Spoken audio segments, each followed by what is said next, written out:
ဘုန်းကြီးတို့တွေအားလုံးဟာဘဝတစ်ခုကိုရထားကြပြီလူဘဝကိုရထားကြပြီဒီနေ့လက်တွေ့ဘဝမှာဘာတွေဖြစ်နေတယ်လဲလို့နေ့စဉ်တဲ့ဘဝမှာဘုရားမြတ်စွာဟောကြားတော်မူခဲ့တဲ့ဒေသနာတော်နဲ့ကြည့်မယ်ဆိုလို့ရှိရင်ဒုက္ခဖြစ်เสียအကြောင်းတရားတွေဖြစ်နေတာပို့ပြီးတော့များနေပါလေဒါကြောင့်မို့လက်တွေ့ဘဝနဲ့ဒုက္ခသမုဒယဆိုတာမြတ်စွာဘုရားကတန်ရုပ်ပါဠိတော်မှာဒုက္ခသမုဒယသုတ်ဆိုတာဟောထားတာရှိတယ်အဲ့ဒီသုတ်တန်ကိုအခြေခံပြီးတော့ဟောကြားမှာဖြစ်တယ်ကြောင်းကျိုးဆက်ဆက်ပြီးဘဝတစ်ခုရထားတဲ့အခါမှာဒုက္ခတွေဖြစ်နေတယ်ဆိုတာကိုယ့်ကိုယ်ကိုဒုက္ခဖြစ်မှန်းသိဖို့အမတန်မှအရေးကြီးတယ်ပေါ့ဘာဖြစ်လို့တော့ဆိုရင်ဒုက္ခကိုဒုက္ခမှန်မသိဘူးလို့ဆိုလို့ရှိရင်ဒါအမှန်မသိခြင်းတစ်ခုပဲပေါ့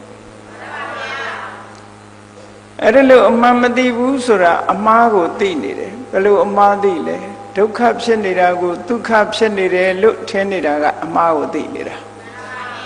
အဲ့ဒါလို့အမှားကိုသိနေတယ်ဆိုလို့ရှိရင်အမှန်ရောက်အောင်ပြင်မမလားမပြင်ဘူးเนาะအမှားကိုမှားတယ်လို့သိမှအမှန်ဆိုတာပြင်နိုင်တယ်တဲ့ဒါကြောင့်မို့မြတ်စွာဘုရားဟောတဲ့တရားတော်တွေထဲမှာကြောင်းကျိုးဆက်ဆက်ပြီးတော့မြတ်စွာဘုရားထိုသုတ်တန်တွေမှာဟောတယ်အဲ့ဒီကြောင်းကျိုးဆက်ဆက်ပြီးတော့ဟောတယ်ဆိုတဲ့အထက်မှာမြတ်စွာဘုရားကပဋိစ္စသမုပ္ပါဒ်ကိုအဓိကထားပြီးတော့ဟောတယ်အဲ့ဒီပဋိစ္စသမုပ္ပါဒ်ကိုအဓိကထားပြီးတော့ဟောတာဆိုတော့ပဋိစ္စသမုပ္ပါဒ်နဲ့ပတ်သက်ပြီးတော့စကားလုံးလေးနှလုံးကိုရှင်းလင်းပြီးတော့သိအောင်ရှင်းဥစွာမှတ်သားကြဖို့လိုအပ်တယ်ပဋိစ္စသမုပ္ပါဒဆိုတဲ့စကားလုံးရဲ့ပဋိစ္စသမုပ္ပန္နဆိုတဲ့စကားလုံးရဲ့ပဋိစ္စသမုပ္ပါဒဆိုတာဘာကိုပြောတာတော့ဆိုပဋိစ္စဆိုတာအကြောင်းတရားတစ်ခုကိုအစွဲပြုပြီးအမိပြုပြီးသမုပ္ပါဒအကျိုးတရားတစ်ခုကိုထုတ်လုပ်တဲ့အကြောင်းတရားလို့ဒီလိုဆိုလို့တယ်အဲ့တော့ပဋိစ္စသမုပ္ပါဒဆိုတဲ့စကားလုံးကအကြောင်းတရားကိုရည်ညွှန်းတယ်ဆိုပါစို့အဝိဇ္ဇာကြောင့်သင်္ခါရဖြစ်တယ်လို့ဆိုတဲ့နေရာမှာအဝိဇ္ဇာဟာလည်းသူ့မှာဆိုင်ရာအကြောင်းရှိသေးတယ်အဝိဇ္ဇာသည်သူ့ဆိုင်ရာအကြောင်းကိုအမိပြုပြီးတဲ့အခါမှာသင်္ခါရလို့ဆိုတဲ့အကျိုးတရားကိုဖြစ်ပေါ်စေတယ်ဒါကိုဆိုလိုတာပဋိစ္စသမုပ္ပါဒဆိုတဲ့အဓိပ္ပာယ်ကအဝိဇ္ဇာဆိုတဲ့အကြောင်းတရားသည်သူကိုယ်တိုင်ကအခြားအကြောင်းတစ်ခုကိုအမိပြုပြီးတော့မှအကျိုးတရားကိုထုတ်လုပ်နိုင်တယ်ဆိုတော့ဘုရားမြတ်စွာရဲ့ဟောကြားတဲ့တရားထဲမှာအကြောင်းတရားတသက်ဆိုတာလည်းမရှိဘူးအကျိုးတရားတသက်ဆိုတာလည်းမရှိဘူးအကြောင်းနဲ့အကျိုးဟာပြန်လှန်ပြီးတော့ဖြစ်နေတယ်ဒီသဘောကိုနားလည်ဖို့လိုတယ်။ဘာနဲ့ဥပမာတူတုံးဆိုလို့ရှိရင်လောကမှာကြည့်သားအမိလို့ပြောကြတယ်။သားအမိလို့ပြောလို့ရှိရင်အပြန်လှန်ထောက်ဆပြီးတော့ခေါ်တာသားကိုထောက်ပြီးတော့အမေလို့ဒီလိုပြောတာသူမှလည်းအမေမရှိဘူးလားအဲ့ဒီသူ့အမေကိုထောက်ဆမယ်ဆိုရင်သူကသမီးပဲဖြစ်မယ်သမီးပဲဖြစ်တယ်အဲ့တော့အမေဆိုတာတစ်ဖက်သက်ဖြစ်နိုင်မှာမလားအေးသူ့ရဲ့အမေကိုထောက်ရင်သူကသမီးသူ့ရဲ့သားကိုထောက်လို့ရှိရင်အမေဟောဒီလိုအကြောင်းနဲ့အကျိုးတရားတွေဟာဘဝကြီးမှာဆက်ဆက်ပြီးတော့ဖြစ်ပေါ်နေတယ်ဆိုတဲ့သဘောတရားကိုနားလည်ဖို့လိုအပ်တယ်ပေါ့ဘယ်အရာပဲဖြစ်ဖြစ်အကြောင်းတရားသည်ဆိုင်ရာအကြောင်းတစ်ခုကိုအမိပြုပြီးတော့မှနောက်ထပ်အကျိုးတရားတစ်ခုကိုထုတ်လုပ်နိုင်တယ်တဲ့အနုဘဆိုရင်မထုတ်လုပ်နိုင်ဘူးအဲ့ဒီအဓိပ္ပာယ်ကိုဖော်ပြတာမြတ်စွာဘုရားကပဋိစ္စသမုပ္ပါဒဆိုပဋိစ္စဆိုတာအခြားအကြောင်းတစ်ခုကိုအမိပြုပြီးတော့သမုပ္ပါဒဖြစ်ပေါ်စေတတ်တဲ့အကြောင်းတရားတဲ့နောက်တစ်ခါပဋိစ္စသမုပ္ပန္နလို့ဆိုတဲ့ဟာကြတော့ဘာကိုပြောတာတော့ဆို အကြောင်းတစ်ခုကိုအမိပြုပြီးတော့ဖြစ်ပေါ်လာတဲ့အကျိုးတရားတဲ့သူလည်းအမိမပြုဘဲနဲ့မဖြစ်နိုင်ဘူးပဋိစ္စအကြောင်းတစ်ခုကိုမိပြီးတော့မှအကျိုးတစ်ခုကဖြစ်နိုင်တယ်ဒါကြောင့်မို့အကျဉ်းအဖြစ်ပြောမယ်ဆိုရင်ပဋိစ္စသမုပ္ပါဒဆိုတာအကြောင်းတရားပဋိစ္စသမုပ္ပန္နဆိုတာအကျိုးတရားလို့ဒီလိုမှတ်ရအဲ့တော့မြတ်စွာဘုရားသုံးခဲ့တဲ့ဒီစကားလုံးနှစ်ခုဘာကိုဆန့်ကျင်ပြီးတော့သုံးခဲ့တာလဲလို့ဆိုလို့ရှိရင်ပဋိစ္စသမုပ္ပန္နဆိုတဲ့စကားလုံးရဲ့ဆန့်ကျင်ဘက်ရှိတယ်အဲ့ဒီစကားလုံးကိုအဋိစ္စသမုပ္ပန္နလို့ခေါ်တယ်အဋိစ္စဆိုတာဘာကိုမှမစွဲမိပဲနဲ့သူဖြစ်ခြင်းလို့သမုပ္ပန္နဖြစ်လာတယ်ဒါမိစ္ဆာအယူဝါဒအကြောင်းတရားတစ်ခုကိုအမိမပြုဘဲနဲ့သူဖြစ်ခြင်းလို့ဖြစ်လာတာဆိုတဲ့အဓိပ္ပာယ်ကိုဖော်ပြတဲ့စကားလုံးကအဋိစ္စသမုပ္ပန္နလို့ခေါ်တယ်အဲ့တော့မြတ်စွာဘုရားတရားတော်မှာအဋိစ္စသမုပ္ပန္နဆိုတာမရှိဘူးပဋိစ္စသမုပ္ပန္နပဲရှိတယ်ဘာဖြစ်လို့လဲဆိုရင်ဖြစ်ပေါ်လာတဲ့အရာမှန်သမျှတွေအကြောင်းကိုဆွဲမိပြီးတော့ဖြစ်တယ်တဲ့အဲ့ဒီပဋိစ္စသမုပ္ပါဒ်ကိုပဲသာသနာတော်မှာဤမျိုးမျိုးနဲ့ဖွင့်လှစ်ကြတယ်မိုးဘုဆရာတော်ဘုရားကြီးရဲ့ကျေးဇူးကြောင့်ပဋိစ္စသမုပ္ပါဒ်ဟာတော်တော်များများလူတွေနားလည်ကြတယ်အဲ့တော့ပဋိစ္စသမုပ္ပါဒ်နဲ့ပတ်သက်လာပြီးတော့ဒီရသော်ဘုရားကကိစ္ဆနာဂုတ္တသုတ်မှာမစ္စည်းမပฏิပဒါဆိုတာပရိစ္ဆသမုပ္ပါဒ်နဲ့အလယ်လန်းကသွားတယ်လို့ပြောတာအလယ်လန်းကသွားတယ်ပရိစ္ဆသမုပ္ပါဒ်ကိုခေါ်တာဟာမစ္စည်းမပฏิပဒါကိုခေါ်တာပဲအလယ်လန်းဆိုတော့ဟိုဘက်လန်းနဲ့ဒီဘက်လန်းနှစ်လန်းရှိရအောင်မယ်အဲ့တော့ဟိုဘက်လန်းနဲ့ဒီဘက်လန်းဆိုတာဘာလို့ဆိုရင်အကြောင်းကင်းပြီးတော့ထာဝရမြဲတယ်ဆိုတဲ့တတ္တဒိဋ္ဌိအယူဆွဲရတစ်ခုအဲ့ဒါကလမ်းစဉ်တစ်ခုဖြစ်ပေါ်လာတဲ့အရာတစ်ခုဟာထာဝရပြတ်သွားတယ်ပြတ်ဆဲသွားတယ်လို့ပြောတဲ့ဥစ္စေရာဒိဋ္ဌိကတစ်ခုအဲ့ဒီတတ္တဒဥစ္စေရာလို့ဆိုတဲ့ထာဝရတည်ရှိခြင်းထာဝရမတည်ရှိခြင်းဆိုတဲ့ဒီတဘာဝနှစ်ခုကိုမြတ်စွာဘုရားကညင်းပယ်ပြီးတော့ထိုနှစ်ခုကိုဘယ်ဟာမှလက်မခံပဲနဲ့အကြောင်းရှိရင်အကျိုးဖြစ်တယ်ဆိုတဲ့ပရိစ္ဆသမုပ္ပါဒ်ကိုမြတ်စွာဘုရားအလယ်လန်းဟောတယ်လို့သူပြောတာနော်မြတ်စွာဘုရားပရိစ္ဆသမုပ္ပါဒ်ကိုဟောတဲ့အခါမှာမူလေးချက်ချထားတာရှိတယ်မူလေးချက်ချတာအဲ့ဒီမူလေးချက်လေးကိုသိထားပါမူလေးချက်ကဘာလို့ဆိုရင်ဒါရှိလို့ဟိုဟာရှိရတယ်ဟောဆိုလိုတာကအကြောင်းရှိလို့အကျိုးရှိတယ်ဣမတမိန်တတိဣရံဟောတိတဲ့ဒါရှိနေဟိုဟာရှိမှာပဲဒါမူသေးပဲဒီအကြောင်းတရားရှိနေမယ်ဆိုရင်ဟိုအကျိုးတရားရှိမယ်နောက်တစ်ခုကဣမတဥပ္ပါဒာဣဒံဥပ္ပစ္စတိဒါဖြစ်လို့ဟိုဟာဖြစ်ရတယ်ဆိုပါစို့အခုဒီမှာလျှက်စစ်မီးထွန်းထားတယ်လျှက်စစ်မီးရှိလို့အလင်းအောင်ဆိုတာရှိတယ်အကယ်၍လျှက်စစ်မီးမရှိဘူးဆိုရင်အလင်းအောင်ရှိပါမလားမရှိဘူးဟောပရိစ္ဆသမုပ္ပါဒ်ဆိုတာလေဒီလိုပဲအဝိဇ္ဇာရှိလို့သင်္ခါရဆိုတာရှိရတယ်သင်္ခါရရှိရင်ဝိညာဉ်ရှိမယ်ဟောဒီလိုအကြောင်းအကျိုးဆက်လာတဲ့သဘောကိုပြောတာနော်ဒါဖြစ်လို့ဟိုဟာဖြစ်ရတယ်လို့ဆိုတာကြည့်လျှက်စစ်မီးဖြစ်လာခြင်းကြောင့်အလင်းရောင်ဟာဖြစ်ပေါ်လာတယ်အကယ်၍လျှက်စစ်မီးမဖြစ်တော့မရှိဘူးဆိုရင်အလင်းရောင်လည်းဖြစ်လာမှာမဟုတ်ဘူးနေရှိလို့အလင်းရောင်နေထွက်လို့အလင်းရောင်ရတယ်ဆိုလို့ရှိရင်လေနေရှိလို့အလင်းရောင်ရှိတယ်နေမရှိရင်အလင်းရောင်မရှိဘူးဟောနေဝင်သွားရင်အလင်းရောင်မရှိဘူးဆိုတော့ဒါဖော်ပြပရိစ္ဆေသမုပ္ပါဒ်ကိုနားလည်ဖို့ရဒါအကြောင်းနဲ့အကျိုးဆိုတာဒီလိုဆက်ဆက်နောက်တစ်ခါနောက်နှစ်ချက်ကပါတော့ဆိုဣမတမိန်အတ္တိဣဒံနာဟောတိတယ်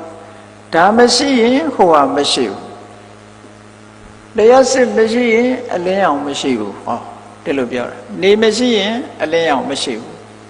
ဒါ ဒါမရှိရင်ဟိုဟာမရှိဘူးဣမတ္တနိရောဓဣဒံနိရောဓစတိဒါချုပ်ငိမ့်သွားရင်ဟိုဟာချုပ်ငိမ့်တယ်ဆိုလိုတာကအဝိဇ္ဇာချုပ်ငိမ့်သွားလို့ရှိရင်သင်္ခါရလည်းချုပ်ငိမ့်သွားမယ်အဲ့တော့ဘုန်းကြီးတို့တွေဒါကိုနားလည်နေခြင်းအဖြစ်အကြောင်းရှိလို့အကျိုးရှိနေတာဆိုတာသဘောပေါက်ဖို့လိုအပ်တယ်ပေါ့အဲ့တော့နေ့စဉ်တဲ့ဘဝမှာကိုလုံနေတဲ့အကြောင်းတရားတွေကဘာအကြောင်းတရားတွေလဲလို့သိဖို့မလိုဘူးလားလိုပါတယ်ဗျာ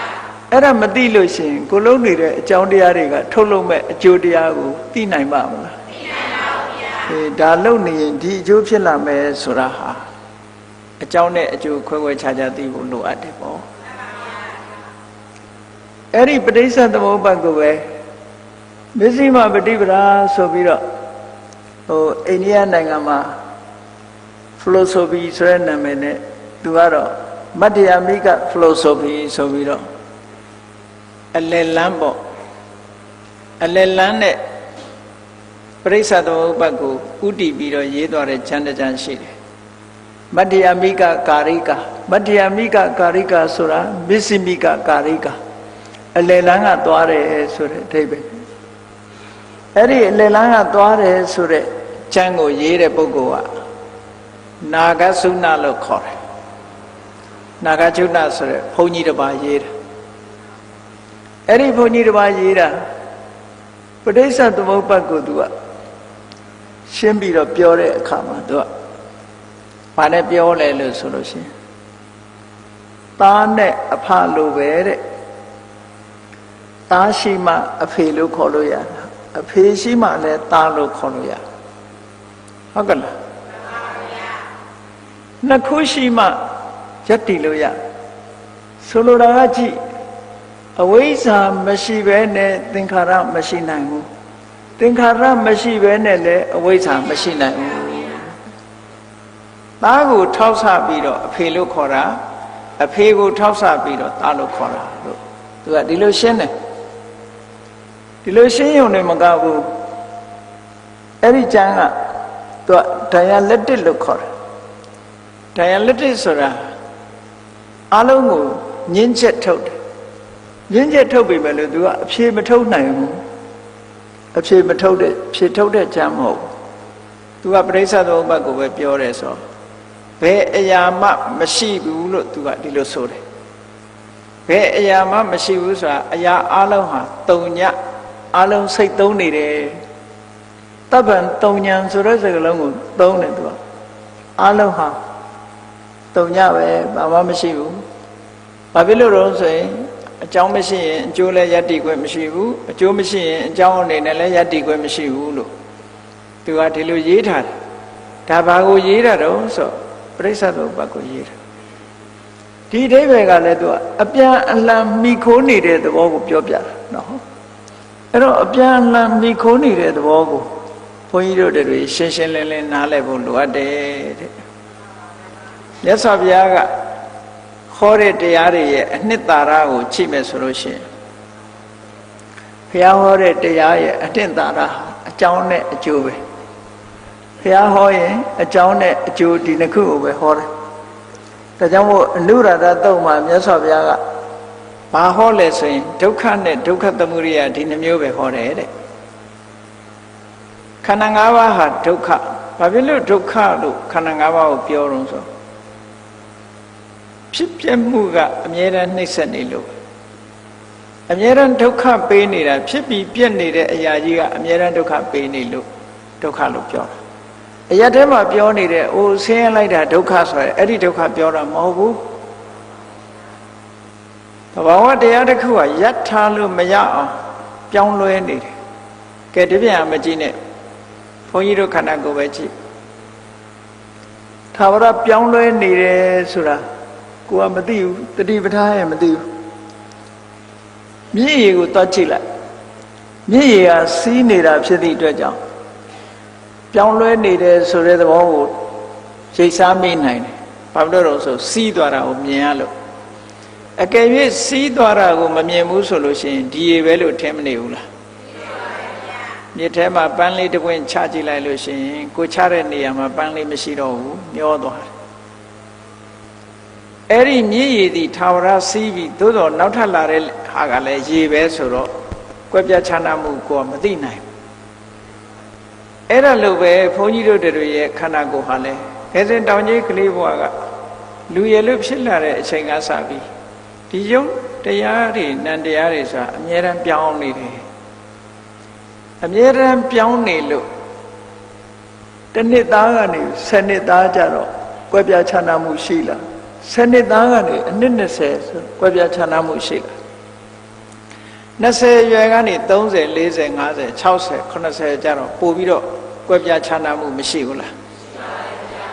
အဲ့ဒီကွက်ပြားခြားနာမှုဒီဝုန်းငနဲ့ပြောင်းသွားတာလားသို့မဟုတ်တဖြည်းဖြည်းပြောင်းနေတာလားတေချာစဉ်းစားကြည့်အကယ်၍သာဘုန်းကြီးတို့တွေမိခင်ဝမ်းကကျွတ်လာတဲ့ကလေးလေးအရွယ်ဆိုလို့ရှိရင်အမြဲတမ်းနုပြိုနေမှာပဲရုပ်ခန္ဓာကိုယ်ကြီးလည်းကြီးလာစရာအကြောင်းမရှိဘူးဟုတ်ကဲ့လားအဲ့တော့တဖြည်းဖြည်းရင်ပြီးတော့အိုးလာတဲ့သဘောဟာထာဝရပြောင်းနေတဲ့အရာတစ်ခုဖြစ်တယ်ဆိုတာအမတန်မှထင်ရှားတယ်အဲ့ဒါလို့ပြောင်းတဲ့နေရာမှာလည်းပဲအကောင်းဘက်ကိုပြောင်းတာလားဆိုတော့မဟုတ်ဘူးအဆိုးဘက်ကိုပြောင်းတယ်ဒီပြန်မကြည့်နဲ့ပန်းပင်လေးတစ်ပင်ကိုကြည့်ပန်းပင်လေးတစ်ပင်ကဖူးလေးကနေပြီးတော့တဖြည်းဖြည်းတနေ့ပြီးတနေ့ပြောင်းလာလိုက်တာနောက်ကြတော့အပွင့်ကလေးဖြစ်လာနေချင်းဖြစ်သွားတာမဟုတ်ဘူးတရက်ပြီးတရက်တနာရီပြီးတနာပြောင်းလာနောက်ဆုံးကြတော့ပွင့်လာပြီးတဲ့အခါမှာဒီပန်းပွင့်လေးဟာညှိုးပြီးနောက်ဆုံးဟာကြွေကျသွားတဲ့အနေအထားမျိုးရောက်လာလူရဲ့ယုံနာခန္ဓာတွေကလည်းပဲအဲ့ဒီသဘောပဲပေါ့အဲ့တော့ထာဝရပြောင်းနေတာဖြစ်သောကြောင့်ဒါကြီးကကျင့်납เสียမကောင်းလို့ဒုက္ခလို့မြတ်စွာဘုရားပြောတာအရာထဲမှာတော့ပက်ဆံမရှိလို့ဒုက္ခလို့ညီးတာစားစရာမရှိလို့ဒုက္ခလို့ညီးတာခေါင်းကိုက်လို့ဒုက္ခလို့ညီးတာအဲ့ဒါကိုပြောတာမဟုတ်ဘူးနော်ဖြစ်ပြမှုကအမြဲတမ်းလွှမ်းခြုံထားလို့စိတ်ပြည့်စရာကြီးပဲဟောအဲ့ဒီဒုက္ခရဲ့ဒါဖြင့်ဒီဒုက္ခကိုဘယ်သူကဖြစ်အောင်လုပ်နေတာတုံးဆိုဒုက္ခသမုဒယဆိုဒီနှစ်ခုဟောတာအဲ့တော့လောကကြီးမှာကြည့်လိုက်မယ်ဆိုလို့ရှိရင်ဒုက္ခသမုဒယကအကြောင်းကိုပြောပြီးတော့ဒုက္ခကအကျိုးကိုပြောလိုက်တာပဲ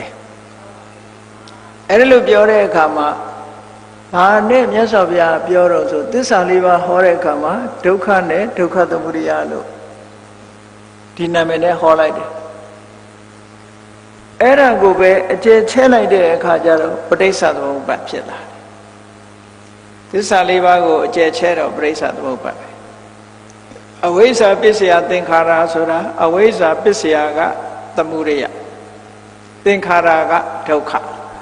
သင်္ခါရပစ္စယဝိညာဏလို့ပြောတဲ့အခါကျတော့သင်္ခါရကသမုဒယဝိညာဏကဒုက္ခဟောဒီလိုမသွားဘူးလားဟောအကြောင်းနဲ့အကျိုးအကြောင်းနဲ့အကျိုးအဲ့မှာစဉ်းစားကြည့်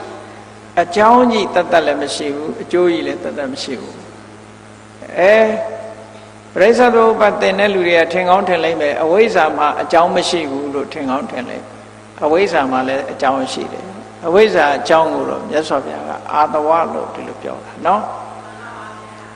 ဝိုင်းကြီးပတ်ပတ်ဆိုတာလို့ဖြစ်နေတာအကြောင်းအကျိုးတွေဟာဆက်ဆက်ပြီးတော့နေတာအကြောင်းမရှိဘဲနဲ့ဘယ်အရာမှမဖြစ်ဘူးပရိစ္ဆေသမုပ္ပါဒ်မြတ်စွာဘုရားဟောတယ်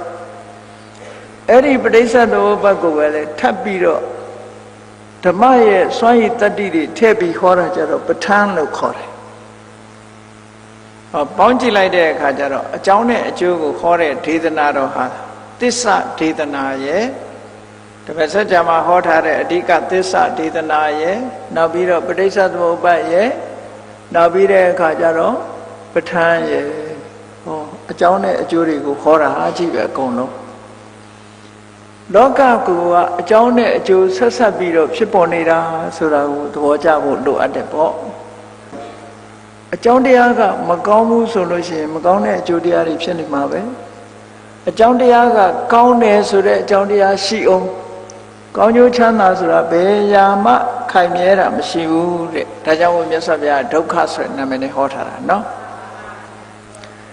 အဲ့တော့ပဋိစ္စသမုပ္ပါဒ်ကိုဟောတဲ့အခါမှာအကျမ်းပြင်းလေးပြောကိုယ့်ဘဝလေးကိုစားလို့မတွေးနဲ့လက်တွေ့စားဟပ်ပြီးတော့ကြည့် လက်တွေ့စဟပ်ပြီးတော့ကြည့်အောင်ဘုန်းကြီးတို့ဘဝစလာတာကိုပြန်ကြည့်လိုက်ကိုမသိနိုင်တဲ့ဘဝတစ်ခုမှာကိုမသိနိုင်တဲ့ဘဝတစ်ခုမှာအမှန်ကိုမသိသည့်အတွက်ကြောင့်လုံးမိလောက်ရတွေလှုပ်တယ်အမှန်မသိတာကအဝိဇ္ဇာလုံးမိလောက်ရလှုပ်တာကသင်္ခါရဟော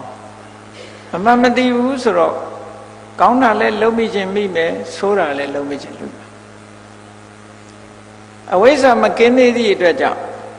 လုံးမိလို့ရလှုပ်တယ်ဆိုတဲ့သင်္ခါရဖြစ်မလာဘူးလားဖြစ်ပါဗျာအေးသင်္ခါရဆိုတာအကျိုးတရားကိုထုတ်လုပ်နိုင်တဲ့ကံအရာဖြစ်လာသည့်အတွက်ကြောင့်အဲ့ဒီအဝိဇ္ဇာဆိုတာကကိလေသာသင်္ခါရဆိုတာကံနဲ့ကိလေသာနှစ်ခုပေါင်းစပ်ပြီးတော့အကျိုးကိုထုတ်တာအဲ့တော့အတိတ်ဘဝကကံနဲ့ကိလေသာဒီအဝိဇ္ဇာနဲ့သင်္ခါရလို့ဒီလိုမှတ်ရအောင်ဘယ်အခါပဲဖြစ်ဖြစ်ကံတစ်ခုတည်းနဲ့အကျိုးမထုတ်လို့လူတွေကကံလို့သာပြောနေကြတာကံတစ်ခုတည်းနဲ့မထုတ်နိုင်ဥပမာပါနဲ့တူတော့ဆိုရင်မျိုးစိတ်ကလေးဟာရေနဲ့မြေနဲ့မထိပဲနဲ့မျိုးစိတ်ကအပင်ပေါက်ပါမလားမပေါက်ပါဘူးဗျာသူ့မှာအကူအညီလိုသေးတယ်ကံလေးကမျိုးစိတ်နဲ့အလားတရံတူတယ်မြေနဲ့ရေနဲ့ကကိလေသာနဲ့တူတယ်ဟောမျိုးစိတ်လေးဟာမြေရေနဲ့ပေါင်းစပ်မှအပင်ပေါက်တယ်လို့ပဲကံတရားဟာလည်းပဲကိလေသာနဲ့ပေါင်းစပ်မှအကျိုးတရားကိုထုတ်လုပ်နိုင်တယ်အဲ့ဒီသဘောကိုပရိစ္ဆေသဘောပတ်မှာကြည့်မြတ်စွာဘုရားကလွန်ခဲ့တဲ့ဘဝကတို့အမှန်မသိသည့်အတွက်ကြောင့်လုံးမိလောက်ရတွေလှုပ်လာခဲ့တယ်အဲ့ဒီလှုပ်လာခဲ့သည့်အတွက်ကြောင့်ဒီဘဝမှာဝိညာဉ်လို့ခေါ်တဲ့ပရိသေစိတ်ကလေးဖြစ်လာဟောအရက်စကားနဲ့ပြောမယ်ဆိုရင်အမေဝါနဲ့ရောက်လာခဲ့ကြဝိညာဉ်လေးရောက်အဲ့ဒီဝိညာဉ်စိတ်လေးရောက်လာလိုက်တာနဲ့တပြိုင်နက်ဝိညာဏပစ္စယနာမရူပံဟောနာနေရုပ်တွေပါမလာဘူးလားအေးအဲ့ဒီနာနေရုပ်တွေကကြီးထွားလာတဲ့အခါကျတော့ဘာတွေပါလာတော့ဆိုလို့ရှိရင်အော်ဂန်လို့ဆိုတဲ့အာယုန်နဲ့ဆက်သွယ်မဲ့အရာတွေပေါ်လာတယ်မျက်စိပါလာတယ်နားပါလာတယ်နှာခေါင်းပါလာတယ်လျှာပါလာတယ်ကိုယ်ပါလာတယ်စိတ်ပါလာဟောအဲ့ဒါတွေပါလာတာဒါနာမရူပပစ္စယသလာယတနာလို့ပြောတာစဉ်းစားကြည့်မျက်စိမပါဘူးဆိုရင်ပြင်ပကအာယုံကိုမမြင်နိုင်ဘူးနားမပါဘူးဆိုလို့ရှိရင်လည်းပြင်ပကအတန်ကိုမကြားနိုင်ဘူးနှာခေါင်းမပါဘူးဆိုလို့ရှိရင်လည်းအနံ့မရနိုင်ဘူးလျှာမပါဘူးဆိုလို့ရှိရင်လည်းအရသာမသိနိုင်ဘူးခန္ဓာကိုယ်မပါဘူးဆိုလို့ရှိရင်လည်းထိတိုင်းအာယုံကိုမသိနိုင်ဘူးစိတ်မပါဘူးဆိုလို့ရှိရင်လည်းအတွေးအာယုံတွေမရနိုင်ဘူးဟောလူတွေမှာမျက်စိနာနာလျှာကိုယ်စိတ်လို့ခေါ်တဲ့အာရဏ6ပါးဝင်မလာဘူးလားဟောလူဘဝဆိုတာကြည့်နော်လူဘဝရလာတဲ့အခါမှာဝိညာဉ်လို့ဆိုတဲ့တရေစိတ်အဲ့ဒီတရေစိတ်လေးကိုအမိပြုပြီးတော့နာနဲ့ယုတ်တွေကြီးထွားလာတယ်နာနဲ့ယုတ်တွေကြီးထွားလာတဲ့အခါမှာဘာတွေပါလာတော့ဆိုမျက်စိနာနာလျှာကိုယ်စိတ်ဆိုတဲ့အာရဏ6ပါးပါလာအဲ့ဒီအာရဏ6ပါးပါလာတဲ့အခါကျဘာဖြစ်တုံဆိုရင်ပြင်ပအာယုန်အနေနဲ့ဆက်သွယ်လာတယ်တယ်လီဖုန်းရှိတော့တယ်လီဖုန်းနဲ့ဆက်တာပေါ့အဲ့ဒါလည်းပဲမျက်စိရှိတော့ကြည့်စရာအာယုန်နေမြင်တယ်ဟောအဲ့ဒါကိုဗာပြောတာတော့ဆိုရင်သလရဏပစ္စယဖတ်တော်လို့ပြောတယ်ပြင်ပဟာတွေနဲ့ဆက်သွယ်မရပေဘူးလားအေးဆက်သွယ်ရတာဟာဖတ်တာဆက်သွယ်ရလာတဲ့အခါမှာကောင်းတယ်ဆိုတယ်ဆိုတဲ့အတွေ့အကြုံတွေပေါ်မလာဘူးလားအဲ့ဒီပေါ်လာတာကဝေဒနာလို့ခေါ်တယ်အဲ့ဒီအတွေ့အကြုံပေါ်မှာကြိုက်တယ်မကြိုက်ဘူးဆိုတာလာတယ်ဟောကြိုက်တယ်ဆိုတော့တဏှာမဖြစ်ပေဘူးလားဖြစ်လာရင် तू ကအဲ့ဒီနားရင်ရပ်တလားဆိုမရပ်ဘူးဆွဲလန်းလာတဲ့စိတ်ထဲမှာဆွဲလန်းလာတဲ့အခါဘာလုပ်လဲလို့ဆိုလို့ရှိရင်ဘဝတစ်ခုတိဆောက်ဖို့ရကြိုးစားလာပြန်တယ်ဥပါဒနာပစ္စယဘဝဝေဒနာပစ္စယတဏှာတဏှာပစ္စယဥပါဒနာပစ္စယဘဝဆိုပြီးတော့ဘဝတစ်ခုတိဆောက်ဘဝရှိလာပြီဆိုရင်ဘဝပစ္စယဇာတိဆိုတဲ့မွေးဖွားမှုတစ်ခါလာပြန်တယ်ပေါ့လာပြီဆိုရင်မွေးလာပြီဆိုတဲ့ကဘာဖြစ်မလဲဆိုရင်အိုခြင်းနဲ့တေခြင်းမလာပေဘူးလားဇာတိပစ္စယသရမရဏဒီကြားထဲမှာဘာတွေလာအောင်မလဲလို့ဆိုရင်အေးကိုယောဂဖြစ်လို့စိုးရိမ်ရတယ်ကိုပစ္စည်းဆုံးရှုံးလို့စိုးရိမ်ရတယ်ဆုံးရှုံးတော့မဲ့အနေထားရှိလို့စိုးရိမ်ရတယ်ဆိုတဲ့သောက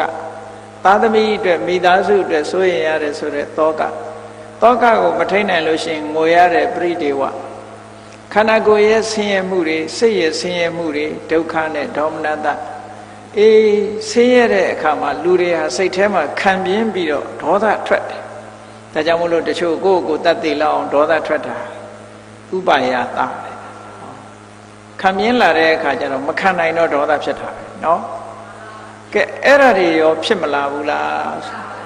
ဖြစ်လာဒါလူဘဝကိုတရုပ်ဖို့ကြည်လိုက်လို့ရှိရင်ဘုန်းကြီးတို့တွေရဲ့ဘဝဝိညာဉ်ဏယုတ်တလယရဏဖတ်တာဝေဒနာဆိုပြီးတော့ဒီလိုစလာဒါသဘာဝတရားပဲဝိညာဉ်ဏယုတ်တလယရဏဖတ်တာဝေဒနာမှာမထိန်နိုင်ဘူးဆိုရင်တဏှာဥပါဒံဘဝပြီးတော့နောက်ဆက်သွားမှာဇာတိနဲ့စရမရဏဒါဒုက္ခတွေဖြစ်နေတာပဲမဟုတ်လားအဲ့ဒီသဘောကိုမြတ်စွာဘုရားသခင်ကိုရမြတ်ကဒုက္ခသမုဒယသုတ်ဆိုတာဟောထားတာရှိတယ်အဲ့ဒါလေးကိုဘုန်းကြီးတို့တွေရှေးဥစွာမှတ်သားကြရမယ်လက်တွေ့ဘဝမှာဒုက္ခသမုဒယဘယ်လိုတွေဖြစ်နေသလဲကဲဘုန်းကြီးတို့တွေလူဘဝရောက်လာလို့ရုပ်တည်နာနေနဲ့ကြီးထွားလာပြီဘုန်းကြီးတို့တဏ္ဍမှာဘာတွေရှိတော့ဆိုရုပ်နဲ့နာနှစ်ခုရှိတယ်ရုပ်နာဆိုတာကြည့်ခန္ဓာကိုယ်ကြီးရုပ်ခန္ဓာကိုယ်ကြီးရှိတယ်ဟုတ်လားပြီးတော့အသိစိတ်ရှိတယ် body and mind ပေါ့အသိစိတ်နဲ့ mind ဆိုတဲ့အသိစိတ်နဲ့ body ဆိုတဲ့ရုပ်ခန္ဓာကိုယ်ကြီးနှစ်ခုရှိတယ်အဲ့ဒီနှစ်ခုမှာ body ဆိုတဲ့ရုပ်ခန္ဓာကြီးမှာမျက်စိပါလာတယ်နားပါလာတယ်နှာခေါင်းပါလာတယ်လျှာပါလာတယ်နောက်ပြီးတော့ခန္ဓာကိုယ်ပါလာတယ်နောက်အဲ့ဒီ body ကိုအမိပြုပြီးတော့ဖြစ်နေတဲ့စိတ်ပါလာတယ် organ တွေရှိလာအဲ့တော့ရှိသည့်အတွက်ကြောင့်အချိန်မရွေးလက်တွေ့ဘဝမှာမျက်စိကရှိတယ်မြင်တယ်နားကနားထောင်တယ်နှာခေါင်းကနမ်းရှူတယ်လျှာကလျက်တယ်ခန္ဓာကိုယ်ကထိတယ်စိတ်ကကူးတယ်ဆိုဟောပြမအာယုန်အနေနဲ့အမြဲဆက်သွယ်နေတယ်ဆက်သွယ်နေတဲ့အခါကျတော့အကောင်းဆိုးဆိုတဲ့ခံစားမှုတွေဝင်လာတယ်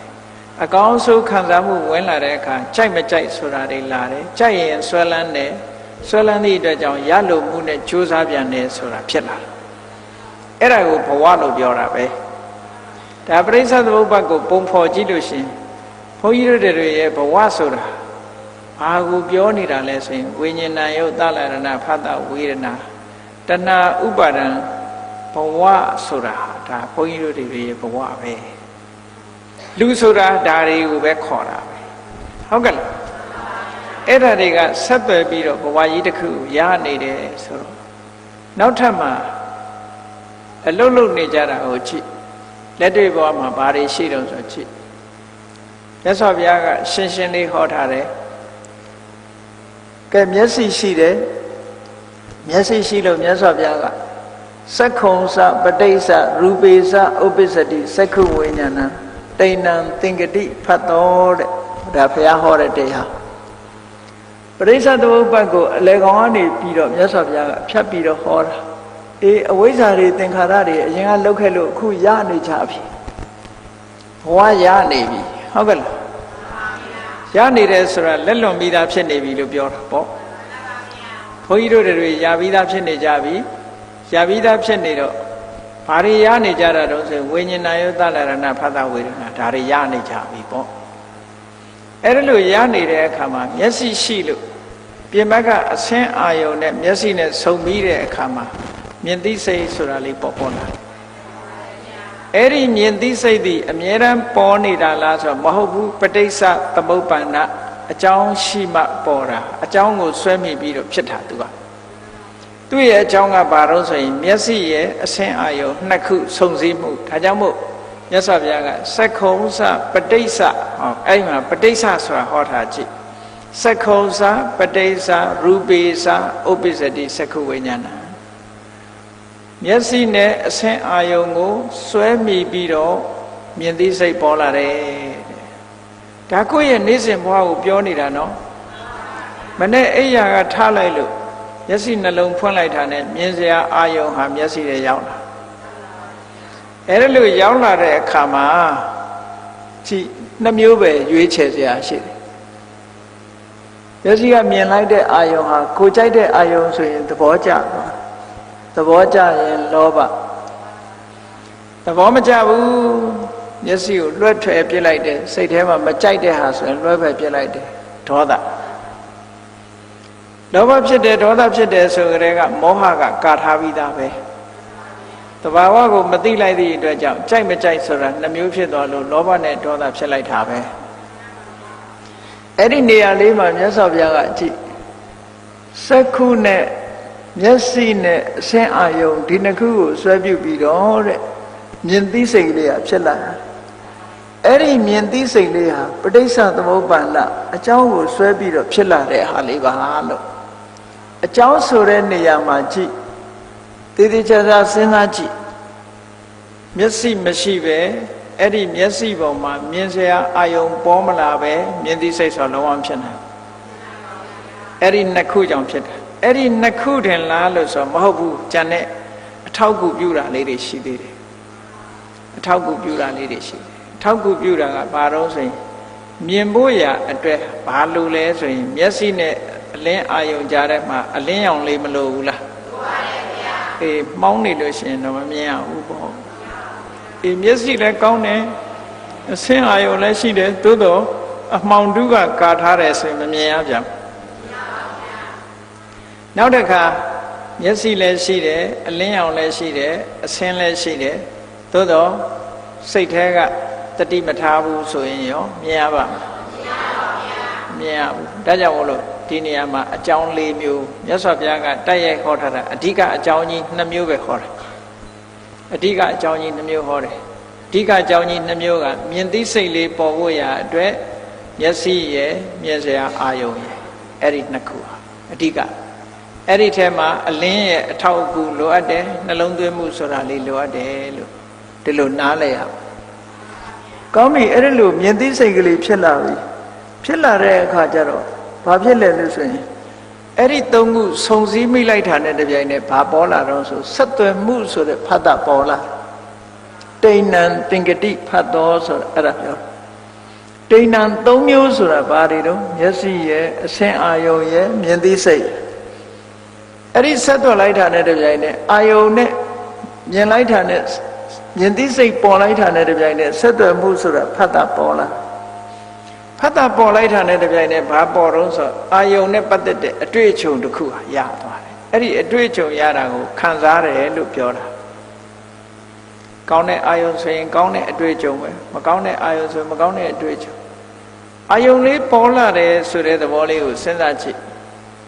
အတွေ့အကြုံတစ်ခုမရသေးလို့ရှင်မသိဘူးရပြီးသွားလို့ရှင် तू ကမှတ်သွားပြီဆိုပါစို့ဇီဝစီမြင်လိုက်တာနဲ့တပြိုင်နက်ချင်းတယ်ဆိုတာမှတ်မထားဘူးလားမှတ်ထားသည့်အတွက်ကြောင့်ဇီဝစီမြင်တာနဲ့သူများစားနေတာမြင်တာနဲ့သွေးတွေစီးကုန်ပြီဟုတ်ကဲ့သေရိုးလေပြီအဲ့ဒါဘာလို့ဆိုရင်ဖတ်တာပစ္စယဝေဒနာပဲထိခိုက်လာတာနော်ကိုယ်လည်းစားတာလည်းမဟုတ်ဘူးသူများစားတာမြင်တာနဲ့ပဲချင်းတယ်ဆိုတာသိတယ်စားမြင်တာနဲ့ငန်းတယ်ဆိုတာရောမှတ်မထားဘူးလားမှတ်ထားတယ်ထညက်မြင်တာနဲ့ချိုးမယ်ဆိုတာလည်းမှတ်ထားဟောအဲ့ဒါလို့သဘာဝတရားတွေဟာကြည့်အကြောင်းတရားတွေဆက်ဆံလာသည့်အတွက်ကြောင့်တိဏ္ဏံသင်္ကတိဖတ်တော်ဆိုဒီနေရာမှာစိတ်ကိုဝိညာဉ်စိတ်ကလေးဖြစ်ပြီးတဲ့အခါမှာဖတ်တာဖြစ်တယ်သို့တော့ပဋိစ္စသမုပ္ပါဒ်ကြတော့ဒီမှာမြုပ်ွက်ကလေးရှိတယ်မြတ်စွာဘုရားကဒေသနာတော်ဟောတဲ့အခါမှာတချို့ဟာအပြည့်စုံမဟောဘူးသိလွယ်အောင်လို့ဒီပဋိစ္စသမုပ္ပါဒ်ကြတော့အာသလယတနာပစ္စယဖတ်တော်လို့တင်ဟောလိုက်တာနော်အခုဒီကြတော့မဟုတ်ဘူးတိဏ္ဏံသင်္ကတိဖတ်တော်လို့ဟောတာဒါဝတ္တိထားအာယတနာတွေရှိလို့ဆက်သွယ်တယ်လို့ပဋိစ္စသမုပ္ပါဒ်မှာဒီလိုဟောတယ်ဒီမှာကြတော့စက္ခုဆိုတဲ့အာယတနာရူပဆိုတဲ့အာယတနာအဲ့ဒီအာယတနာနှစ်ခုပေါင်းလိုက်တဲ့အခါကျတော့အသိစိတ်ကလေးမြင်သိစိတ်တွေဖြစ်တယ်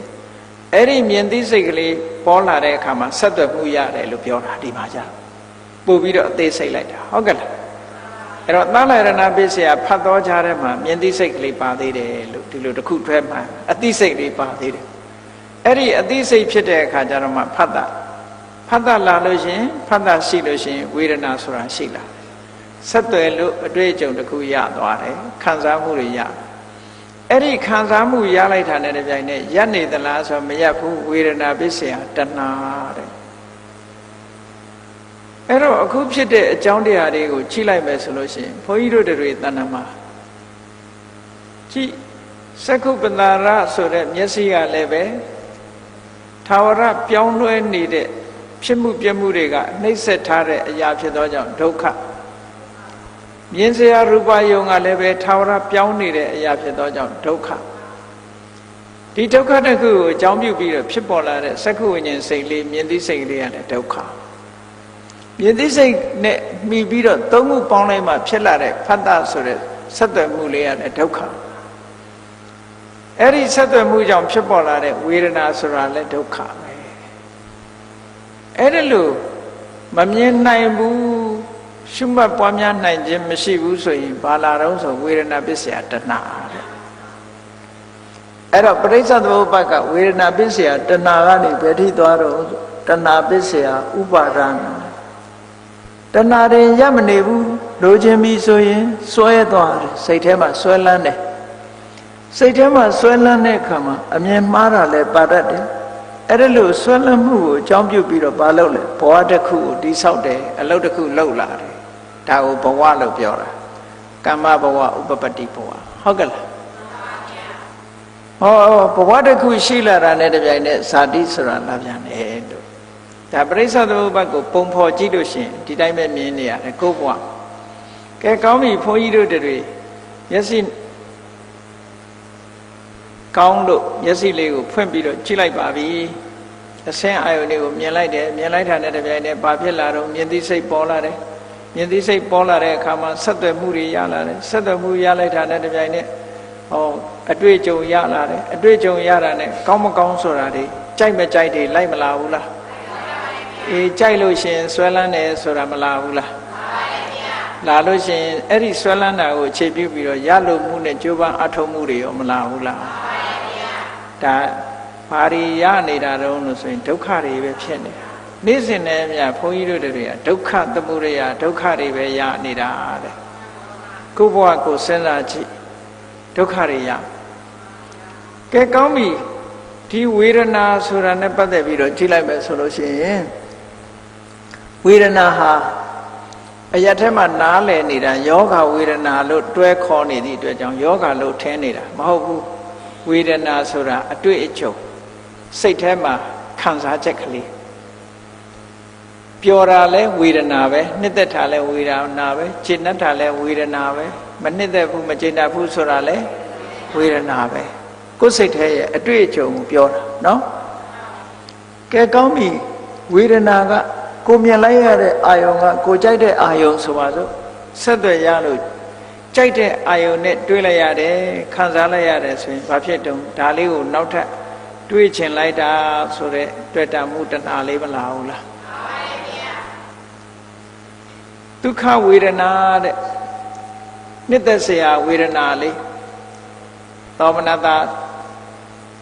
စိတ်ထဲကခြေနှက်စရာလူတွေကပြောကြတယ်လေအမြဲတမ်းထာဝရပျော်ရွှင်ချမ်းမြေပါစေဘာကိုပြောတာတော့ဝေဒနာကိုပြောတာပဲဟေးဒီကနေ့စိတ်ညစ်လိုက်တာလို့ပြောတာဘာကိုပြောတာတော့ဝေဒနာကိုပြောတာဒီနေ့တော့ပျော်လိုက်တာလို့ပြောရင်ဘာကိုပြောတာတော့အေးလောကလူတွေကဝေဒနာပေါ်မှာယက်တည်နေကြတာအဲ့ဒီဝေဒနာပေါ်မှာယက်တည်ပြီးတော့ဘာလာတော့ဆိုရင်နောက်ကတဏှာလာအဲ့တဏှာလာပုံလေးကိုကြည့်ကိုကြိုက်တာလေးရပြီဆိုလို့ရှိရင်လူကပြုံးပြီးတော့သောမနတဖြစ်ပြီးအဲ့ဒီအာယုံလေးပေါ်မှာဘာဒီတိုင်းရပ်နေတာမဟုတ်ဘူးအဲ့ဒီအာယုံလေးပေါ်မှာဒုက္ခယဝေဒနာယရာဂ ानु တယောအနုသေတိတဲ့နောက်ထပ်အကြောင်းတိုက်ဆိုင်လာလို့ရှိရင်တဏှာရာဂဖြစ်ဖို့ရာအတွက်အခြေအနေပေးသွားပြီလို့ဒီလိုပြောတာအနုသေယဓာတ်အနေနဲ့ခိမ့်သွားပြီဒါမျိုးနောက်ထပ်လာကြည့်ဒီစိတ်မျိုးပေါ်လာမှာအဲ့တော့ဒုက္ခဝေဒနာဆိုတာပျော်စရာနှစ်သက်စရာဝမ်းသာတာဆိုတော့လူတိုင်းကြိုက်သည့်အတွက်ကြောင့်အဲ့ဒီဝမ်းသာမှုဆိုတဲ့ပုံမှာဘာလာတော့ဆိုရင်ရာဂတဏှာလာတယ်အဲ့ဒါကိုဆိုတာဒုက္ခယဝေဒနာယရာဂ ानु တယောအနုသေတိဒုက္ခယဝေဒနာယဒုက္ခဝေဒနာချမ်းသာတဲ့ခံစားချက်အပေါ်မှာရာဂ ानु တယောရာဂဆိုတဲ့ ဓာတ်သဘောလေးတစ်ခုဟာအနုသေးတိစင်ဆက်မပြတ်ကိန်းသွားတယ်ကိန်းသွားတယ်ဆိုတာဘာနဲ့ဥပမာတူတော့ဆိုရင်မိချစ်ဖူးထဲမှာ gas လေးထည့်လိုက်တယ်လို့ပဲ gas ထည့်လိုက်သည့်အတွက်ကြောင့်မိဖြစ်ဖို့အနေထားရမသွားဘူးလားနောက်ထပ်ဖိပြီးတော့ချစ်တဲ့လူပေါ်လာလို့ရှိရင်ဘာထွက်လာမလို့မိတောက်ကလေးထွက်လာမှာပဲအဲ့ဒါလိုပဲအာယုန်နဲ့နောက်ထပ်တိုက်ပြီးဆိုရင်ဘာလာမလို့ရာဂပဲလာမယ်တဲ့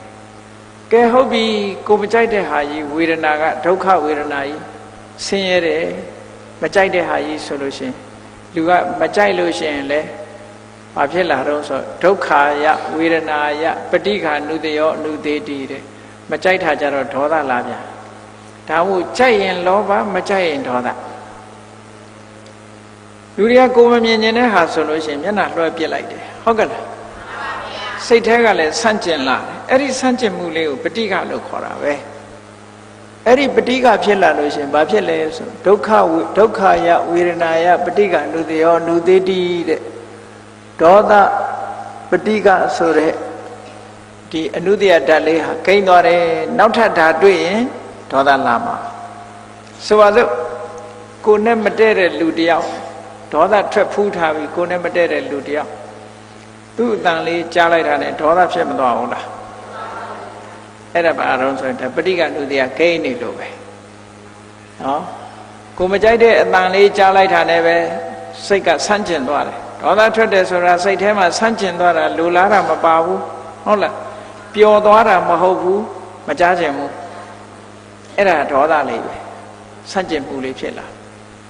ဟောနောက်တစ်ခါကျတော့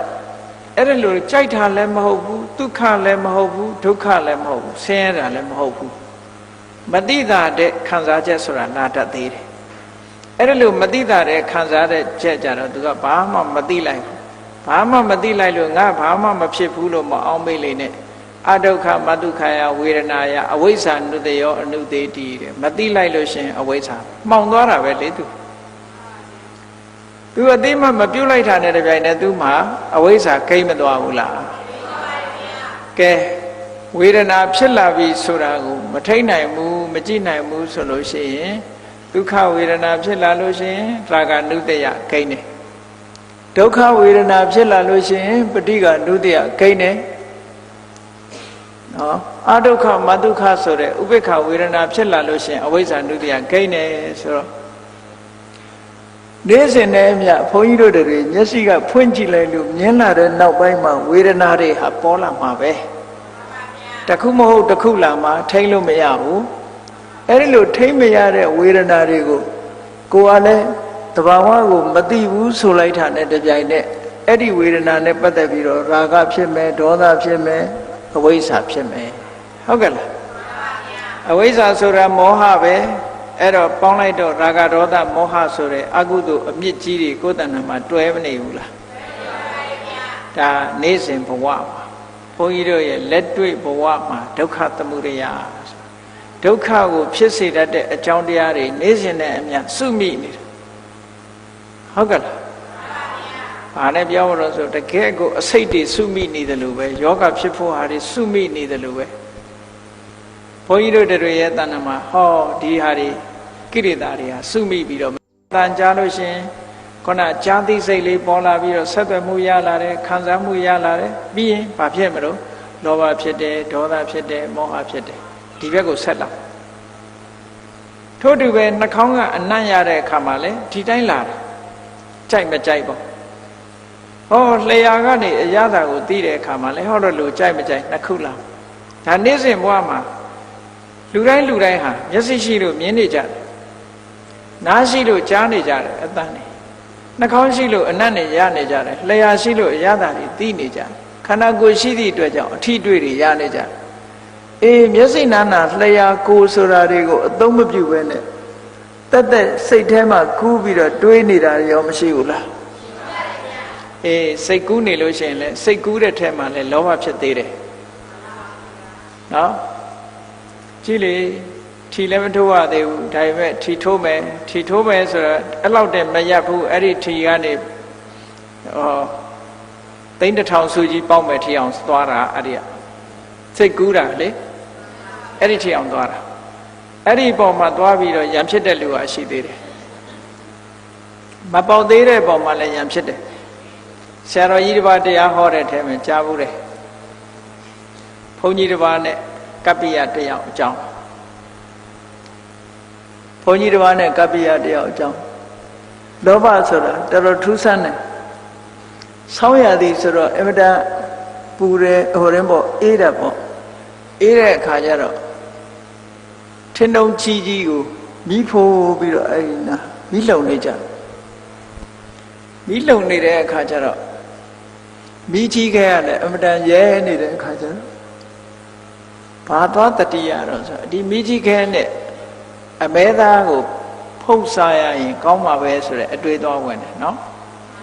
မီးကြီးမြင်တာနဲ့အဲ့ဒါလိုစိတ်ကူးရတယ်စိတ်ကူးရတဲ့အခါအေးအခုချိန်မှာအမဲသားအမဲကြောက်ဖုတ်ပြီးတော့စားလိုက်ရရင်မဲသားတတွဲလောက်လာလှူရင်တော့အကုန်ဖုတ်ပြီးတော့စားလိုက်မယ်လို့ဘုန်းကြီးကပြောတော့ကပ္ပိယကအရှင်ဘုရားအကုန်စားလို့ပဲဖြစ်မလဲတဲ့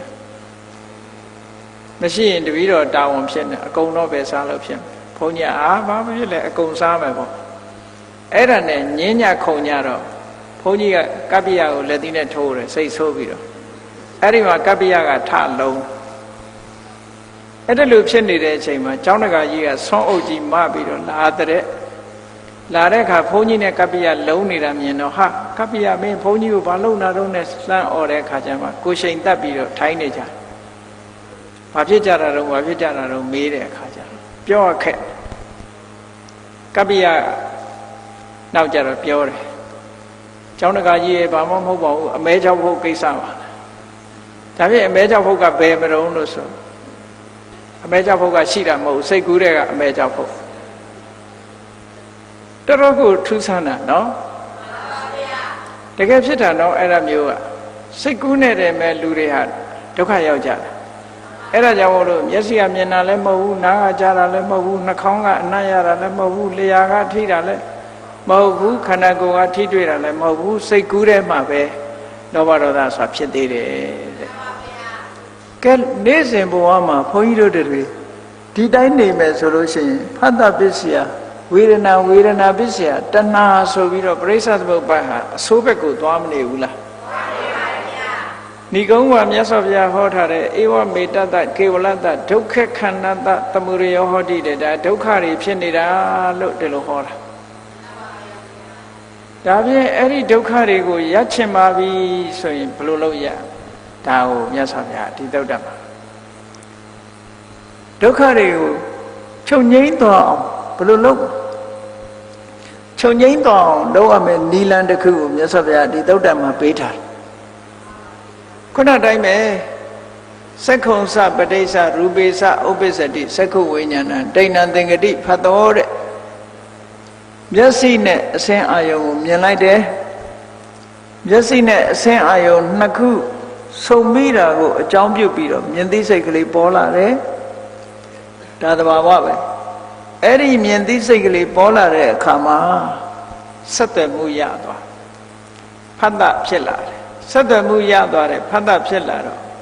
ခံစားမှုဆိုတဲ့ဝေဒနာလေးပေါ်လာတယ်အဲ့ဒီခံစားမှုဆိုတဲ့ဝေဒနာလေးပေါ်လာတဲ့အခါမှာအဲ့ဒီနေရာလေးမှာဝေဒနာပစ္စယတဏှာဆိုတာမဖြစ်အောင်ယောတတ္တယေဝတဏှာယအာတိတဝိရာကနေတော့ဖြစ်သွားလို့ရှိရင်လည်းဝေဒနာပစ္စယတဏှာလို့ဖြစ်သွားလို့ရှိရင်ဥပါဒံကိုမကူရအောင်တဏှာကိုပယ်တတ်ဖို့လိုတယ်ဟုတ်ကဲ့ဒီသုတ္တမှာမြတ်စွာဘုရားဟောထားတာဝေဒနာပစ္စယတဏှာတဲ့ယောတတ္တယေဝတဏှာယအတိတဝိရာဂနိရောဓောအတိတဝိရာဂနိရောဓဥပါဒနာနိရောဓဥပါဒနာနိရောဓဘဝနိရောဓဆိုပြီးတော့ဒီလိုဟောတယ်ဒီနေရာမှာကြည့်ဘုန်းကြီးတို့တွေပုရုဇဉ်တွေဆိုဝေဒနာပြီးရင်ဘာလာတော့ဆိုရင်တဏှာလာမှာပဲအဲ့ဒါတို့တဏှာလာပြီဆိုလို့ရှိရင်အဲ့ဒီတဏှာမဖြစ်အောင်ကမ္မထာအထုတ်ကြတာဆိုလိုတာကမ္မထာအထုတ်ကဲကမ္မထာအထုတ်ပြီဆိုလို့ရှိရင်ဝေဒနာကိုရှုပြီးတော့အထုတ်မှလားရတယ်ဖတ်တာကိုရှုပြီးတော့အထုတ်မှလားရတယ်သို့မဟုတ် စက္ခုဝိညာဉ်သောတာဝိညာဉ်ခန္ဓာဝိညာဉ်မြင်သိစိတ်ကိုအာယုံပြုပြီးတော့အာထုံမှလာရရှေ့ပိုင်းကဟာတွေကိုပြန်ကြည့်လိုက်ခုနကစက္ခုပတာရမျက်စိရဲ့နောက်ပြီးတော့အဆင်းအာယုံရဲ့အဲ့ဒီနှစ်ခုကိုအာယုံပြုပြီးတော့အာထုံမှလာရှေ့ပိုင်းကဖြစ်သွားတာတွေလေမျက်စိနဲ့အဆင်းဆုံပြီးလို့မြင်သိစိတ်ဖြစ်တယ်မြင်သိစိတ်ပေါ်လာသည့်အတွက်ကြောင့်သုံးခုပေါင်းပြီးလို့ဖတ်တာဆိုတာဖြစ်လာတယ်ဖတ်တာဖြစ်လို့ဝေဒနာဖြစ်တယ်ဆိုတော့အဲ့ဒါတွေကိုကမ္မထာအာယုံအဖြစ်အသုံးချပြီးတော့မြတ်စွာဘုရားရှုတဲ့နည်းတွေကိုဟောခဲ့ပါတယ်တဲ့ကဲအဲ့ဒီထဲမှာစက္ခုပတာရကိုဘယ်လိုမြင်ရမလဲစက္ခုပတာရကိုရှုပြီးတော့ကမ္မထာအထုတ်ပြီးတော့လည်းပဲတဏှာကိုဖြတ်လို့ရတယ်ရူပယုံကိုရှုပြီးတော့လည်းပဲတဏှာပယ်ဖြတ်လို့ရတယ်စက္ခုဝိညာဉ်စိတ်ကိုရှုပြီးတော့လည်းပဲတဏှာပယ်ဖြတ်လို့ရတယ်ဖတ်တာကိုရှုပြီးတော့လည်းပဲတဏှာပယ်ဖြတ်လို့ရတယ်ဝေဒနာကိုရှုပြီးတော့လည်းတဏှာကိုပယ်တတ်လို့ရတယ်တဏှာကိုရှုပြီးတော့လည်းတဏှာကိုပယ်တတ်လို့ရတယ်ဟုတ်ကဲ့လားရှင်းအောင်ပြောရမယ်ဆိုရင်တဏှာဟာတဏှာကိုပြန်ပြီးတော့ရှုတာကိုတတိပဋ္ဌာန်ကျမ်းမှာတတိပဋ္ဌာန်မှာဆိုလို့ရှိရင်ဘာပြောမလဲဆိုရင်ဓမ္မာနုပဒနာတတိပဋ္ဌာန်လို့ခေါ်တယ်ဘာဖြစ်လို့ဆိုရင်နိဝရဏတရား၅ပါးထဲမှာကာမိသန္တာနိဝရဏဆိုတာတဏှာပဲဟုတ်ကဲ့လားတဏှာကိုရှုပြီးတော့တဏှာမဖြစ်အောင်လုပ်လို့ရှိရင်ကာမိသန္တာနိဝရဏကိုရှုတာဖြစ်သောကြောင့်ဓမ္မာနုပဒနာဝေဒနာကိုရှုပြီးတော့ကမ္မထာထုတ်မယ်ဆိုရင်ဝေဒနာနုပဒနာဟုတ်ကဲ့လားဝေဒနာနုပဒနာနောက်ပြီးတော့ဒီဖတ်တာတို့စက္ခုဝိညာဉ်စိတ်ကလေးကိုရှုပြီးတော့မြင်သိစိတ်ကလေးကိုရှုရင်တော့စိတ်ဓာနုပဒနာပေါ့ကျန်တာတွေကြတော့ဓမ္မာနုပဒနာပေါ့အဲ့ဒါလို့ခန္ဓာကိုယ်နဲ့ဆက်ဆက်နေတာကြတော့ကာယ ानु ပဒနာလို့ဒီလိုပြောတာเนาะအဲ့တော့တတိပဋ္ဌာန်တရားထဲမှာအာယုံစိုက်လို့ရတာခုဖြစ်ပုံလေးကိုပြန်ပြီးအာယုံပြုတ်လိုက်မျက်စိရဲ့အဆင်းအာယုံရဲ့ဆုံလိုက်တဲ့အခါမှာမြင်သိစိတ်ပေါ်လာတယ်ဘယ်နှခုရှိသွားတော့၃ခုเนาะမျက်စိကတစ်ခုအဆင်းအာယုံကတစ်ခုမြင်သိစိတ်ကတစ်ခုအဲ့ဒီမြင်သိစိတ်ပေါ်လာတာနဲ့တပြိုင်နက်ဖတ်တာဒီ၃ခုကိုဆွဲပြုပြီးတော့ဖတ်တာပေါ်လာတယ်၄ခုဖတ်တာပေါ်လာသည့်အတွက်ကြောင့်ဖတ်တာရဲ့စွမ်းအားအလိုက်ဝေဒနာပေါ်လာတယ်၅ခုဝေဒနာကနေပြီးတော့မရှုမှတ်နိုင်လိုက်လို့ရှင်တဏှာထိအောင်ဖြစ်သွားတယ်ဟောအဲ့ဒါတွေအလုံးဟာကပ္ပဋ္ဌာန်းအာယုံလုံးလို့ရတယ်လို့ဒီလိုဆိုလိုတာเนาะကဲအဲ့ဒီထက်ကဝေဒနာလေးတစ်ခုကိုကြည့်မယ်လို့ဆိုလို့ရှင်ဝေဒနာလေးတစ်ခုကိုရှုမယ်ဆိုရင်မြတ်စွာဘုရားကနီးပေးထားတယ်ဒုက္ခဝေဒနာဆိုလို့ရှိရင်ဒုက္ခလို့မြင်အောင်ကြည့်ပါတဲ့ဒုက္ခကိုဒုက္ခလို့မြင်အောင်ကြည့်ပါဆိုလွယ်တော့မလွယ်ဘူးပေါ့မလွယ်ဘူးဆိုတာချမ်းသာတယ်ဆိုတဲ့ဒီဒုက္ခဝေဒနာလေးဟာဒုက္ခဝေဒနာဖြစ်တဲ့အခိုက်ကလေးသာချမ်းသာတာချုပ်ငိမ့်တော့တာနဲ့တပြိုင်နက်သူကဒုက္ခဖြစ်သွားတာပြောစရာအာယုန်လေးပျောက်သွားတာနဲ့တပြိုင်နက်စိတ်ဆင်းရဲစရာပေါ်မလာဘူးလားအေးဒါကြောင့်မို့လို့ဒုက္ခဟာထိတိဒုက္ခရှိနေတုံးတော့ဒုက္ခတဲ့ဝိပရိနာမဒုက္ခပြောင်းသွားတာနဲ့တပြိုင်နက်ဒုက္ခဒါကြောင့်မို့လို့ဒုက္ခဝေဒနာကိုကမ္မဋ္ဌာန်းရှုတဲ့အခါမှာဒုက္ခလို့ရှုတယ်ဒုက္ခလို့ရှုအောင်ဘာဖြစ်လို့လဲပြောင်းသွားတာနဲ့တပြိုင်နက်ဒုက္ခအဖြစ်ပြောင်းသွားတာသူကဒုက္ခလို့ရှုပါတဲ့ဒါဖြင့်ဒုက္ခဝေဒနာကြတော့ဘယ်လိုရှုမလို့ဆိုဒုက္ခဝေဒနာကြတော့ခန္ဓာကိုယ်ထဲမှာမြားညောင်ကြီးစူးဝင်နေတယ်လို့တန်လဆိုတာမြားညောင်ကြီးပေါ့ခန္ဓာကိုယ်ထဲမှာငုတ်စူးနေတယ်ပေါ့ပြောမှဆိုရင်စူးစူးနေတယ်လို့ငုတ်ကြီးစူးနေတယ်လို့တစုံတစ်ခုစူးဝင်နေတဲ့သဘောအဲ့ဒီလိုရှုပါတဲ့အဒုက္ခမဒုက္ခကြတော့ဘာတော့ဆိုလို့ရှိရင် तू ကငြိမ်းအေးတဲ့သဘောဖြစ်လို့သူ့ကိုလည်းဒုက္ခရှုတယ်လို့သူ့ကြတော့မမြဲတဲ့သဘောကိုရှုပါအဲ့တော့ဒုက္ခဝေဒနာကိုဒုက္ခလို့ရှုရမယ်ဒုက္ခဝေဒနာကိုတန်လလို့ခေါ်တယ်မြားညောင်းတစ်ဖွဲမြင်အောင်ကြည့်ရမယ်အဒုက္ခမဒုက္ခဝေဒနာကိုမမြဲတဲ့သဘာဝတရားအနေနဲ့မြင်ရမယ်လို့ဒါဝိပဿနာရှုလို့ရှင်အဲ့ဒီပုံစံနဲ့ရှုရမယ်လို့ဒီလိုဆိုလိုတယ်ဟုတ်ကဲ့လားဝိပဿနာရှုရမယ် အဲ့ဒါလို့ရှုနိုင်ပြီဆိုလို့ရှိရင်ခုနကဝေဒနာပစ္စယတဏှာဆိုတာမလာတော့ဘူးပေါ့ဒါဖြင့်တဏှာကလာသွားပြီအဲ့ဒီတဏှာကိုရောရှုလို့မရဘူးလားဆိုရှုလို့ရဖြစ်လာတဲ့တဏှာကိုငါတဏှာမှာတဏှာတွေဖြစ်လာပါလားလောဘတွေဖြစ်လာပါလားလို့ပြန်ပြီးတော့လောဘကိုလောဘလို့သဘာဝတရားကိုရှုမြင်ခြင်းသည်ဒါတဏှာကိုတားခြင်းပဲသူ့ကိုပြန်မြင်တာဟာသူ့ရဲ့သဘာဝကိုပြန်မြင်လိုက်တာဘာဖြစ်လို့တုံးဆိုတဏှာကဒီတိုးပွားနေတာကဘယ်သူကိုအာယုံပြုတ်ပြီးတိုးပွားတာတုံးဆိုနှစ်သက်เสียအာယုံကိုကြည့်မှသူကတိုးတာသူ့ကိုနောက်စိတ်ကနေပြန်ကြည့်လိုက်တာနဲ့တပြိုင်နက်နှစ်သက်เสียအာယုံကနေလွတ်မသွားဘူးလားလွတ်သွားပြီးတော့တဏှာကိုပြန်ပြီးတော့သဘာဝကိုဆင်ញင်စဉ်းစားမိလိုက်တယ်ဆိုကြတယ်ဆင်ញင်စဉ်းစားတဲ့စိတ်ကလေးဒီခုနတွေ့တာတဲ့စိတ်မဟုတ်တော့သဘာဝအရှုကိုမြင်သွားတာလက်တစ်လုံးကြားလေးတွေကပ်ပြီးတော့ဟုတ်ကဲ့လားအဲ့ဒါကြောင့်မလို့တဏှာကိုပြန်ပြီးတော့ရှုမြင်သုံးသပ်လိုက်နိုင်ပြီဆိုလို့ရှိရင်လေတဏှာကလွတ်သွားနိုင်တာပဲဒါကြောင့်မလို့စိတ်တ ानु ပဒနာမှာဆိုရင်မြတ်စွာဘုရားကစိတ်ကိုရှုတဲ့အခါမှာငါစိတ်လေးမှာတဏှာရှိတယ်သို့မဟုတ်ငါစိတ်လေးဟာတဏှာမရှိဘူးတရကံဝစိတ်တံတရကစိတ်တံတိပါဇာနာတိဝိတရကံဝစိတ်တံဝိတရကစိတ်တံတိပါဇာနာတိလို့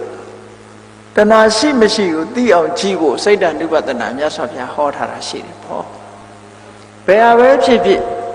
ရှုမှတ်လိုက်နိုင်တာနဲ့တပြိုင်နက်သဘာဝတရားကိုသိသွားအဲ့တော့ဝိပဿနာရှုပြီလို့ဆိုလိုက်တဲ့အချိန်မှာမျက်စိကိုရှုမယ်လို့ဆိုလို့ရှိရင်မျက်စိကရုပ်တရားပဲအဆင်းအာယုံကိုရှုမယ်ဆိုလို့ရှိရင်လည်းအဆင်းအာယုံကရုပ်တရားပဲရုပ်တရားကိုပထမရှုပြီဆိုလို့ရှိရင်ရုပ်တရားဟာပြောင်းလဲပျက်စီးတတ်တဲ့သဘောနဲ့မြင်ရမယ်ပေါ့ဆိုပါစို့စက္ခုပ္ပတာရကိုမြင်တယ်လို့ဆိုလို့ရှိရင်ဘာကိုသွားတွေ့တုံးဆိုလို့ရှိရင်ထင်ဟပ်လာတဲ့အာယုံလေးကိုမဟာဗုဒ္ဓေကိုခြီးစေတတ်တဲ့လက္ခဏာလေးရှိတယ်ဆိုလိုတာကမျက်စိအဆင်းရောင်လေးတွေမှာအရိပ်ကိုလားထင်တယ်အရိပ်ထင်စေနိုင်တဲ့သဘာဝလက္ခဏာရှိတယ်လို့ဟောအဲ့ဒါလို့မြင်တာဟာစက္ခုပ္ပတာရကိုမြင်တာပဲနောက်အဆင်းအာယုံကိုမြင်လို့ရှိရင်မျက်စိပေါ်မှာလာပြီးတော့ထင်ရှားတတ်တဲ့သဘောရှိတယ်လို့မြင်လို့ရှိရင်ရူပယုံကိုမြင်တာပဲသူ့ရဲ့သဘာဝကိုမြင်တာတခါမြင်သိစိတ်ကလေးကိုသိတဲ့အခါကျတော့ဒီမြင်သိစိတ်လေးဟာဒီမြင်စရာအာယုံလေးကိုသိတတ်တဲ့သဘာဝတရားလေးတစ်ခုပါလားလို့သူ့ကိုမြင်တဲ့အခါမှာအဲ့ဒါလိုမြင်တယ်ဖတ်တာဆိုလို့ရှိရင်ဘာကိုမြင်တော့ဆိုရင်အာယုံနဲ့စိတ်နဲ့ထိခိုက်တတ်တဲ့သဘောလေးပါလားဆက်သွယ်မှုရတဲ့သဘောလေးပါလားလို့ဒီလိုမြင်တယ်ဝေဒနာကိုမြင်တဲ့အခါကျတော့ထိခိုက်လာတဲ့အခါမှာခံစားရတဲ့သဘောလေးပါလားတဏှာကိုမြင်တဲ့အခါကျတော့တွေ့တာရတဲ့သဘောလေးပါလားလို့ဒီလိုမြင်တာဆိုလိုတာကဝိပဿနာအလုပ်ကိုအထောက်ပြီးဆိုလို့ရှိရင်သဘာဝလက္ခဏာကိုအရင်ကြည့်ရတယ်ဖြစ်တာပြက်တာကိုအရင်မကြည့်အောင်သဘာဝလက္ခဏာဆိုတာသူ့ရဲ့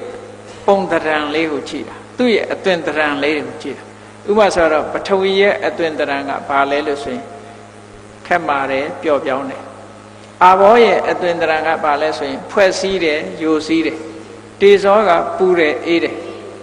ဝါယောကလှုပ်ရှားတယ်တွန်းကန်တယ်ဒါသူ့ရဲ့အသွင်သဏ္ဍာန်ပဲအဲ့ဒါကိုသဘာဝလက္ခဏာလို့ခေါ်တယ်ကမ္မထာထုတ်ပြီးဆိုရင်သဘာဝလက္ခဏာကိုရှုခြင်းဖြင့်ခုနကပူရာအေးရာတွေ့နေရင်ဘာတွေ့တာတုံးဆိုတေဇောတွေ့တာအဲ့ဒါအရင်တွေ့အောင်ကြည့်ရအဲ့ဒါလို့သဘာဝတရားတွေတစ်ခုနဲ့တစ်ခုမတူတာဆိုပါစို့စက္ခုပ္ပတာရကိုမြင်တယ်ရူပယုံကိုမြင်တယ်စက္ခုပ္ပတာရနဲ့ရူပယုံကြောင့်ဖြစ်လာတဲ့မြင်သိစိတ်ကိုမြင်တယ်တစ်ခုနဲ့တစ်ခုသဘာဝချင်းမတူကြဘူးမတူတာလေးတွေကိုမြင်လာအဲ့ဒါလို့မြင်လာပြီဆိုတဲ့အခါကျတော့တဆင့်တက်တဲ့အခါကျတော့ဗာမြင်တော့ဆိုလို့ရှိရင်မမြဲတဲ့သဘောတွေကိုမြင်လာအဲ့ဒီမမြဲတဲ့သဘောဆင်းရဲတဲ့သဘောကိုမပိုင်တဲ့သဘောဆိုတာကတာမညလက္ခဏာလို့ခေါ်တယ်အဲ့တော့မှတ်ထားဖို့ရကသဘာဝလက္ခဏာရဲ့တာမညလက္ခဏာရဲ့သဘာဝလက္ခဏာဆိုဒီမှာသဘာဝတရားရဲ့ကိုယ်ပိုင်လက္ခဏာလေးတွေကိုခေါ်တယ်ဖတ်တာရဲ့ထိတွေ့မှုသဘောဝေဒနာရဲ့ခံစားမှုသဘောအဲ့ဒါသဘာဝလက္ခဏာ မမြဲတဲ့အနိစ္စဆင်းရဲတဲ့ဒုက္ခကိုမပိုင်တဲ့အနတ္တဆိုတာကြတော့တာမညလက္ခဏာအလုံးဆိုင်တဲ့လက္ခဏာလို့ခေါ်တယ်အလုံးပုံဆိုင်အဲ့တော့ကြောင့်မို့လို့ဝိပဿနာရှုပြီဆိုလို့ရှိရင်တရားကိုအရင်တွေ့အောင်ကိုရှုမဲ့တရားကိုအရင်တွေ့အောင်ရှာအရင်တွေ့အောင်ရှာခြင်းသည်သဘာဝလက္ခဏာကိုသိခြင်းပဲသဘာဝလက္ခဏာကိုသိပြီးပြီဆိုတဲ့အခါကျတော့မှတာမညလက္ခဏာဆိုရဲမမြဲတာကိုသိတယ်အေးကဲပို့ပြီးတော့ထင်ရှားအောင်တစ်ခုပြောရမယ်ဆိုလို့ရှိရင်ကဲလူတိုင်းရဲ့နှာခေါင်းမှာ24နာရီပတ်လုံးရှူလိုက်ရှိုက်လိုက်လှုပ်နေကြတယ်ထွက်လေဝင်လေရှိနေတယ်ဟုတ်ကလားအချိန်မြဲရှိနေတယ်ထွက်လေဝင်လေလေးကိုအာယုံစိုက်ကြည့်လိုက်တဲ့အခါမှာလေလေးကိုရှူသွင်းလိုက်တယ်လေလေးကိုရှိုက်ထုတ်လိုက်တယ်ရှူသွင်းလိုက်တဲ့အချိန်မှာလေလေးကနာသီးပြားလေးကိုလာထိတယ်ကြည့်လေလေးကတစ်ခုနာသီးပြားလေးကတစ်ခုနှစ်ခုမဖြစ်ဘူးလားစာလို့ပြောလို့ရှိရင်လေလေးကဝါယောဖွတ်တပ္ပယုတ်နောက်နာသီးပြားလေးကကာယပတာရဟောကာယပတာရနဲ့ဖွတ်တပ္ပနဲ့ထိတဲ့အခါမှာဘာဖြစ်လာတော့ဆိုရင်ထိတိစိတ်ဆိုတာပေါ်လာကိုယ့်ကိုရှူကြည့်လိုက်လို့ရှိရင်လေလေးကတစ်ခုထိเสียနေရာလေးကတစ်ခုအဲ့ဒီနှစ်ခုစုံလိုက်တဲ့အခါမှာထိမှန်းသိလိုက်တဲ့စိတ်ကလေးကပေါ်လာတော့ဘယ်နှခုဖြစ်သွားလဲ၃ခုဖြစ်သွားတယ်လေလေးကတစ်ခုလေရဲ့သဘာဝလှုပ်ရှားနေတယ်ဆိုတာသိတယ်ဒီလှုပ်ရှားလာတဲ့လေလေးကိုလက်ခံတယ်ဆိုတာကာယပတာရအဲ့ဒီနှစ်ခုပေါင်းစပ်မိလိုက်လို့ထိမှန်းသိလိုက်တာလေးကအသိစိတ်ကလေးကတစ်ခုဆိုအဲ့ဒီမှာလေလေးကအတိမရှိသည့်အတွက်ကြောင့်ယုတ်တရားလေလေးထိတဲ့နေရာကလည်းအတိမရှိသည့်အတွက်ကြောင့်ယုတ်တရားထိမှန်းသိလိုက်တဲ့အခါပေါ်လာတဲ့ထိသည့်စိတ်ကလေးကနန္တရားလို့ဆိုဩ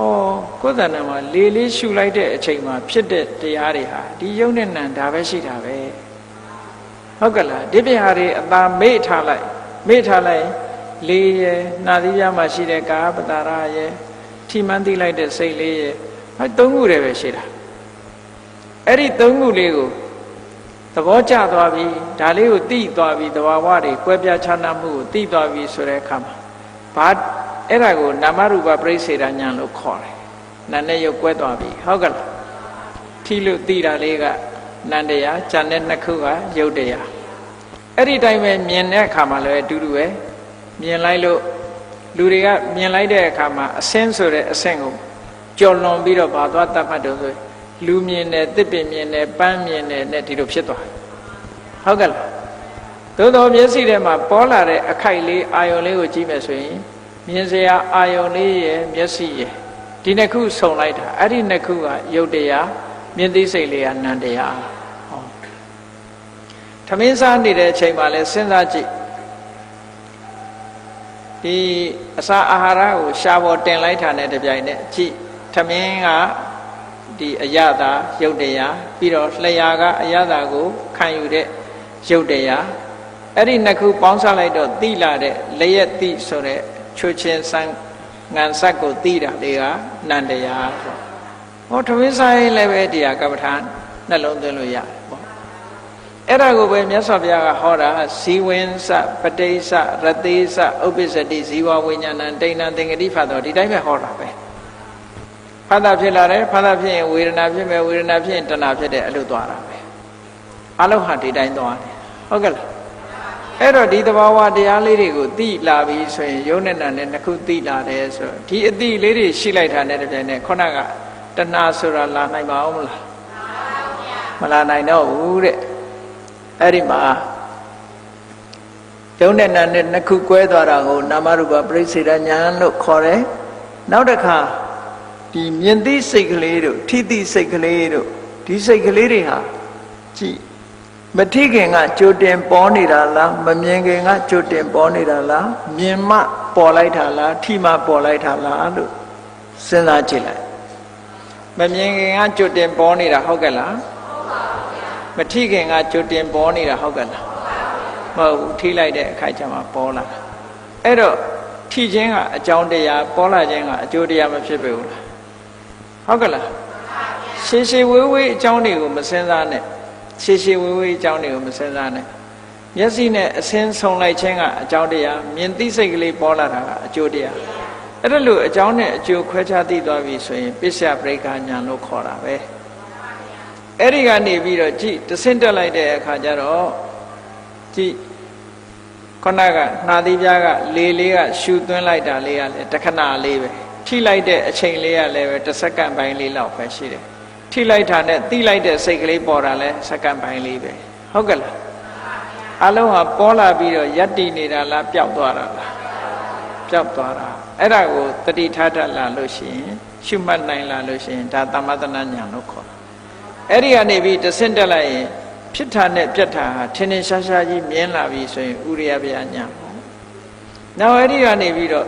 ဖြစ်တာတောင်မှမမြင်ဘူးပြတ်တာတွေကအလွန်မြန်နေဆိုတာကိုယ့်ရဲ့သတိစွမ်းအားတွေဝိရိယစွမ်းအားတွေပညာစွမ်းအားတွေထက်လာတဲ့အခါကျမြန်မြန်ကြီးပြောင်းနေတာကိုမြင်လာ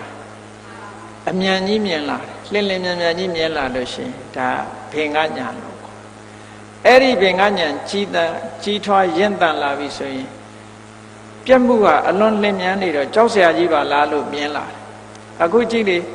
ဘုန်းကြီးတွေလျှက်စစ်မီထွန်းထားတာကြည့်ဖန်ချောင်းကိုကြည့်လို့ရှိရင်ဇက်တိုက်လင်းနေတယ်လို့ထင်တယ်တကယ်ကမဟုတ်ဘူးသူကငြိမ့်နေတာငြိမ့်လိုက်လင်းလိုက်ငြိမ့်လိုက်လင်းလိုက်သွားနေတာမမြင်ဘူးဟုတ်ကလားတကယ်ကတော့ဇက်တိုက်မဟုတ်ဘူးဇက်တိုက်မဟုတ်ဘူးဆိုတာကြည့်လေgenerator တစ်ခုစက်ကလေးမောင်းထားတဲ့အခါမှာအတန်ကလေးမြည်နေတာကိုကြည့်တက်နဲ့မြည်တာရှေ့ကအတန်ပြောက်ပြီးမှနောက်အတန်ပေါ်တာမဟုတ်လားသို့တော့ဒီစက်တန်ကြီးကဒလစားကြားနေတော့ရှိနေတယ်ပဲထင်နေတာလေအဲ့ဒါလိုပဲမီးအယောင်ကလည်းအများရန်ရှိနေတာမဟုတ်ဘူးသူကလင်းလိုက်မိတ်လိုက်လင်းလိုက်မိတ်လိုက်ပဲအဲ့လိုသွားနေတာအဲ့ဒါတွေပါမြင်လာပြီဆိုရင်ထာဝရပြည့်နေတဲ့အရာကြီးကြောက်စရာကြီးပဲလို့စိတ်ထဲမှာထင်လာလို့အသိဉာဏ်ထဲမှာထင်လာလို့ရှင်ဘယဉာဏ်လို့ခေါ်တယ်ကြောက်စရာကြီးဆိုတော့အပြစ်တွေမြင်လာလို့ရှင်အာရိနဝဉာဏ်မြင်လာပြီးတဲ့နောက်မှာလွတ်ချင်တဲ့စိတ်တွေပေါ်လာရင်မောစီတုကဗျာတဉာဏ်ဒီဉာဏ်တွေကဆက်လာတာဟုတ်ကဲ့လွတ်ချင်တဲ့စိတ်ပေါ်လာတဲ့အခါလွတ်ရလွတ်ကြောင်းရှာတယ်လမ်းစာလိုက်ရှာတယ်ပဋိသင်္ခာဉာဏ်သဘာဝတရားတွေပေါ်မှာနေတတ်ထိုင်တတ်ဖြစ်သွားတယ်ဆိုသင်္ခါရုပ္ပခဉာဏ်ဟောဝိပဿနာဉာဏ်နေအမတန်မှရင့်တန်ပြီးတော့လာတော့သဘာဝတရားတွေပေါ်မှာဘယ်လိုရှုမြင်လာတော့ဆိုရင်နေတံမမဒါငါဟာမဟုတ်ဘူးမျက်စိကလည်းငါဟာမဟုတ်ဘူးနော်ရူပယုံကလည်းငါဟာမဟုတ်ဘူးမြင်သိစိတ်ကလည်းငါဟာမဟုတ်ဘူးထိတွေ့မှုကြောင့်ပေါ်လာတဲ့ဆက်သွယ်မှုကလည်းငါဟာမဟုတ်ဘူးခံစားမှုဆိုတဲ့ဝေဒနာလည်းငါဟာမဟုတ်ဘူးဆိုတာသဘောကျမလားဟုတ်လားအဲ့ဒါလို့မြင်လာပြီဆိုရင်နေတံမမနေသောဟမတမိငါဆိုတာလည်းမဟုတ်ဘူးတဲ့ကိုယ်ပဲဟုတ်မလဲသူ့ဟာသူဖြစ်နေတဲ့အရာပဲဖြစ်တာပေါ့အဲ့ဒါလို့မြင်လာပြီမှန်ကန်တဲ့ဉာဏ်အမြင်နဲ့ရှုနိုင်လာပြီဆိုရင်မြတ်စွာဘုရားကထို့သုတ်တန်နေမှာဟောထားတာရူပတမိန်ပိနိဗ္ဗိန္ဒတိကိုမြင်တဲ့ယုတ်တရားပေါ်မှာလဲညှိငွေ့သွားတာညှိငွေ့တယ်ဆိုတာตายာစရာဆိုတာရှာမတွေ့တော့ဘူးလို့ဒီလိုပြောတာနော်ตายာစရာဆိုတာတွေ့တာစရာဆိုတာဘာမှမရှိဘူးမရှိတဲ့အခါကျဘာဖြစ်တော့နိဗ္ဗိန္ဒံဝိရိစတိတတ်မဲ့မှုကင်းကွာသွားတယ်တွေ့တာမှုတွေလွတ်သွားတယ်အဲ့တွေ့တာမှုလွတ်သွားတဲ့အခါတွေ့တာမှုမရှိတော့ဘူးတွေ့တာမှုမရှိတဲ့အခါဝိရာဂဝိမုတ်စတိစိတ်လေးဟာအတွေ့တာတွေကနေလွတ်သွားတယ်ဒီလိုပြောတာနော်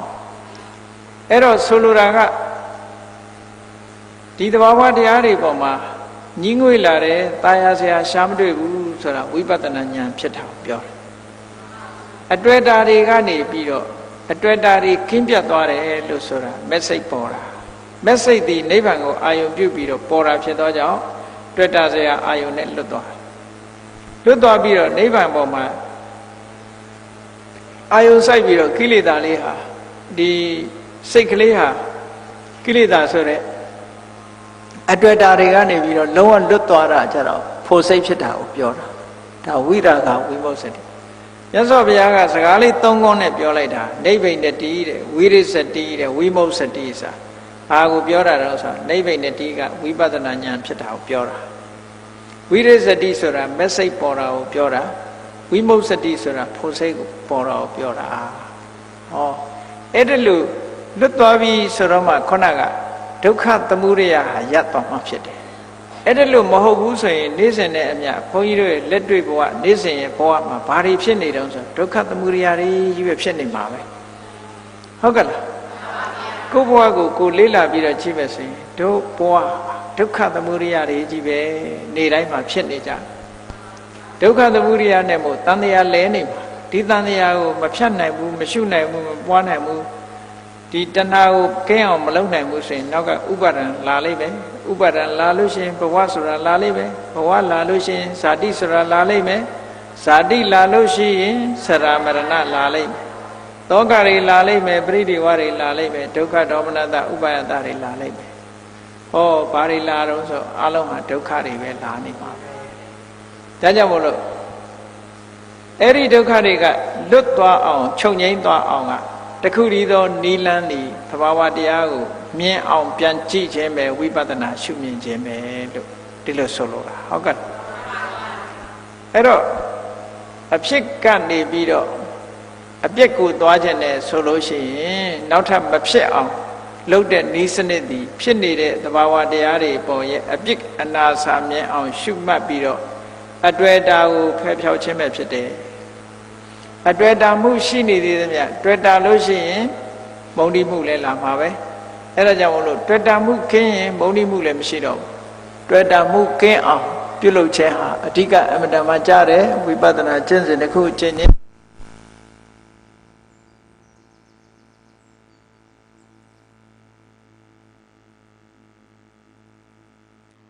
ဒီမဖြစ်အောင်ကျင့်ကြံကြိုးကုပ်အားထုတ်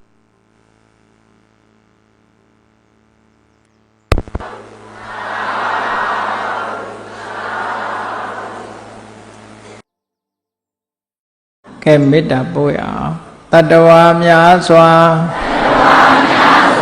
ဖေးရန်กว่าချမ်းသာကြပါစေတတ္တဝါများစွာဖေးရန်กว่าချမ်းသာကြပါစေမေတ္တာရေချမ်းသုံးငါဖြံငြိမ်းချမ်းကြပါစေမေတ္တာရေချမ်းသုံးငါဖြံငြိမ်းချမ်းကြပါစေအရှိချမ်းသာစိတ်ချမ်းသာတို့ရဆန္ဒပြည့်ပါစေအရှိချမ်းသာစိတ်ချမ်းသာတို့ရဆန္ဒပြည့်ပါစေဘုံလန္တာဒုက္ခပင်ကစားမေတ္တာပုံနေတုသင်္ကမ